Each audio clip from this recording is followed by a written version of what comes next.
Giselle and I were set to be together forever, until that fateful day when Giselle noticed a tall, handsome young man at Mass. Her words. Her sisters noticed him too, but I didn't because I was too busy praying.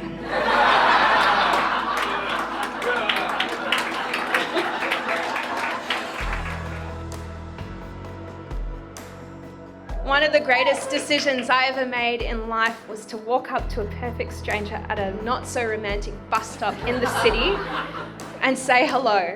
And although she was freaking out on the inside, spurred on by Dr. Cloud's advice, she approached Jarryd at the bus stop and said, "Hey, I think I saw you at Mass yesterday." And for the life of me, I do not know why I responded with, "I'm not a Catholic."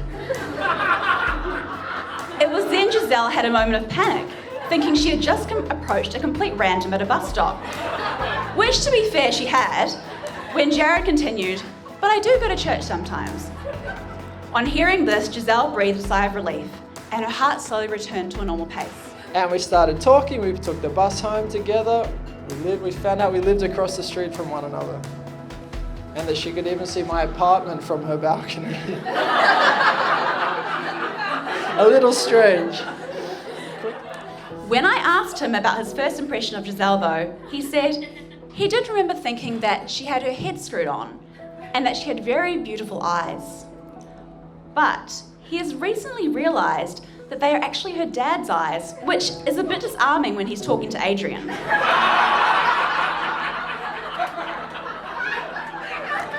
For the first 8 months or so, they only caught up a handful of times and just for a friendly coffee or lunch during work hours.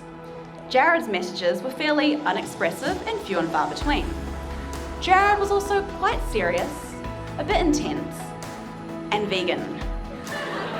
And we weren't quite sure if he was the one for her. It was a slow burn. But then, about 8 months later, on the 27th of June 2018, they went on their first date. He took her to a vegan restaurant. Surely that would turn any Argentinian off, I thought. But despite the lack of meat, Giselle came home feeling positive. Turns out Jarryd knew how to smile and was actually quite witty. And then they went on another date, and another, and another, until I noticed Giselle starting to talk in a soft, high-pitched voice whenever Jarryd was around.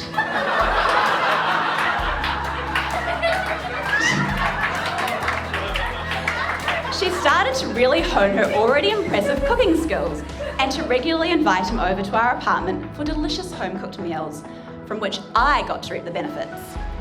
They say the way to a man's heart is through his stomach, and this couldn't be true when it comes to Jarryd.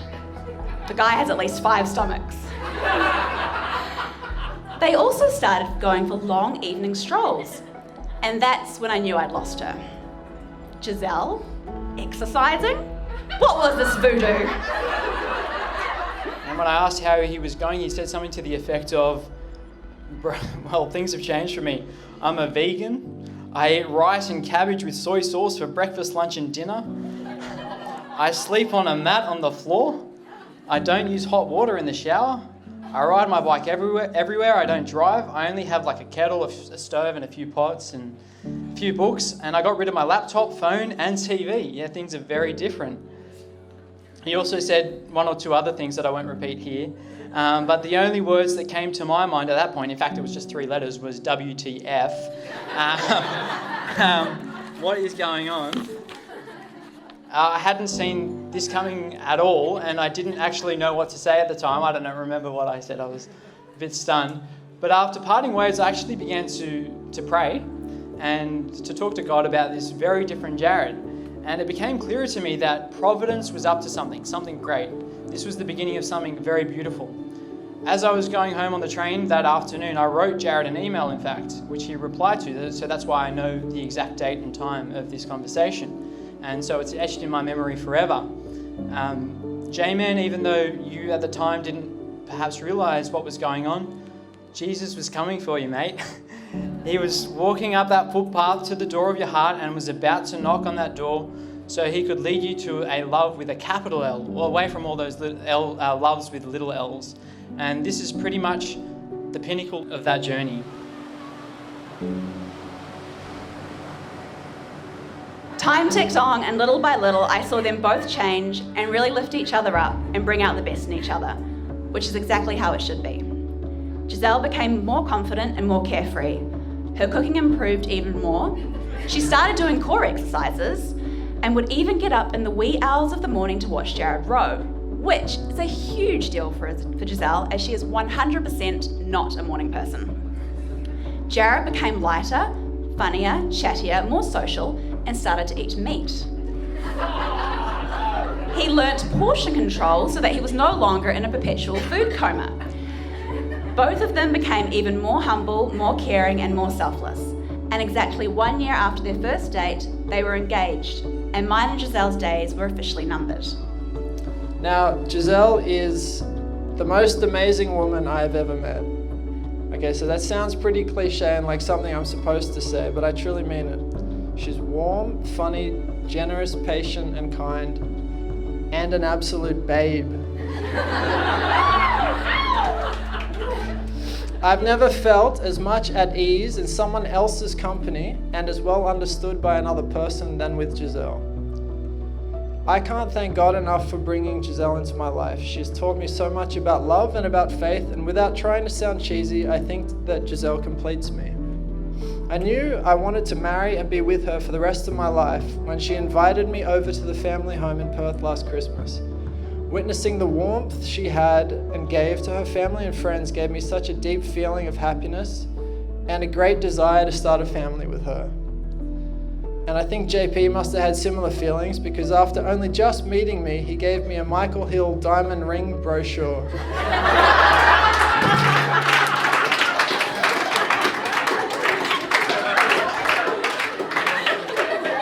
to which I put to good use.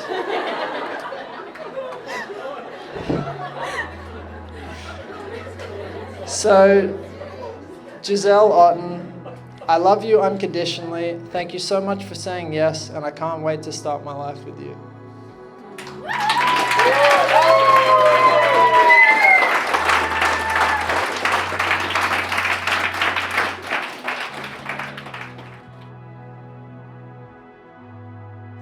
A little while ago, I saw this documentary. At some point, they're asking this whole series of young people to describe love. Say, look, at love, it's hard to pin down, right? You can love your mother, you can love a friend, you can love your rugby team, whatever. Love has so many qualities. So they're asking all these young people to describe love. And they say things like, love is understanding, it's patience, it's giving, it's enduring, things we actually heard in the second reading. But also other things, they said love is sharing your pizza, I suppose. Love is compassion, love is a funny joke in the morning, love, they said, is complicated. One said love is sacrifice. But then there was a very surprising one at the end, which when I first heard it, I thought, yeah.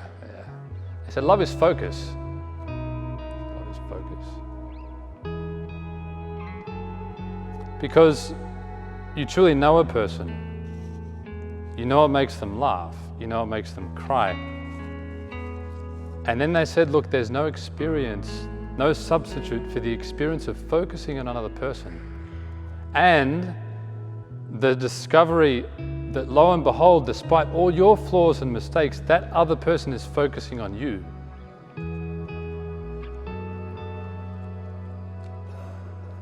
Out of all the forms of human love, marriage is unique because only marriage is total, only marriage is exclusive, only marriage is open to life. And with it comes this amazing discovery that no matter your failings, you're loved. But then you commit to the same thing. And in your marriage, Jarryd and Giselle, what you become are signs of God's love. Firstly for each other, then for your children, then for a sign for the whole world. And our world desperately needs something like that. A love like we heard in the second reading that is not, a love that is patient, a love that's kind, a love that's not jealous or boastful or rude or selfish, that's always ready to excuse, always ready to trust, to hope, to endure whatever comes. That is a big and beautiful and a challenging task. It's a tough school. You learn how to say please. You learn how to say thank you. You learn how to say I'm sorry and how to say I forgive you. And that's the way you lead each other to heaven, to that fullness of the love in God. In the name of the Father, and of the Son, and of the Holy Spirit.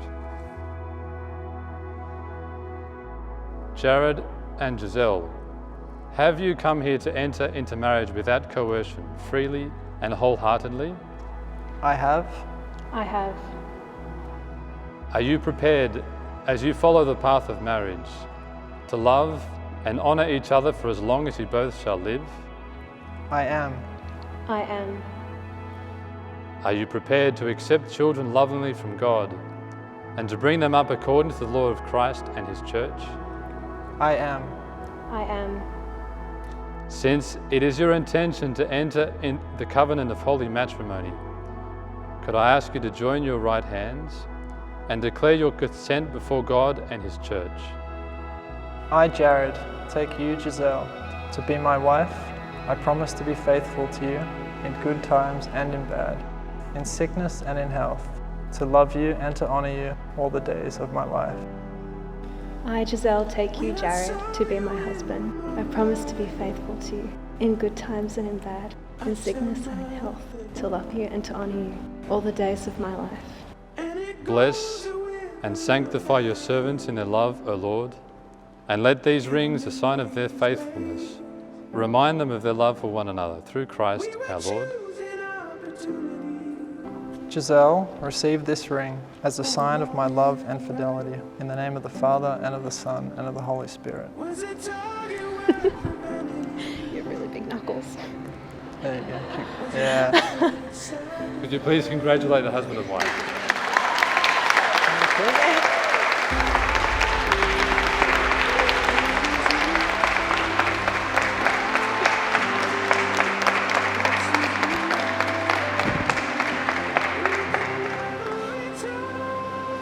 And when I look back on my life and all the decisions I've ever made, the good and the not so good, each action led me to be at that bus stop. And all the tears, brokenheartedness, frustrations, fears, and questions about whether my life choices were the right ones, those were all worth it for a chance meeting with you. And I would happily go through those again, just to be with you. Jarryd, you've made me the luckiest girl today. You care so deeply for those around you, and you always put the needs of others before you. Just time and time and again without question. I love your ability to take things calmly in your stride and your sense of humour and wise quips to get through any challenging situation. Even though if it frustrates me in the moment, I'm like, no, can you actually just be annoyed about this right now with me? I love seeing life through and the world through your eyes. Your curiosity and your just wanting to make the world a better place is always so inspiring to me. Most importantly, I love that you always mean your word. I love how much you love your faith and how you challenge both of us to be better people each day. And I'm so excited to brave all of life's joys, surprises, and hurdles with you. I love you.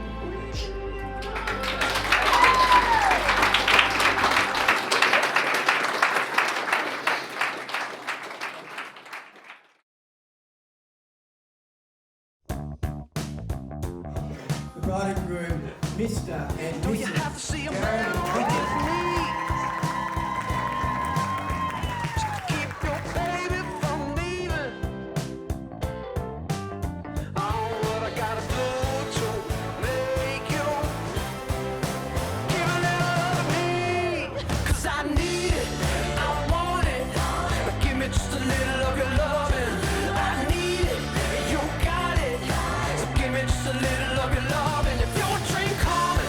Jump on it, wanna go fast, baby.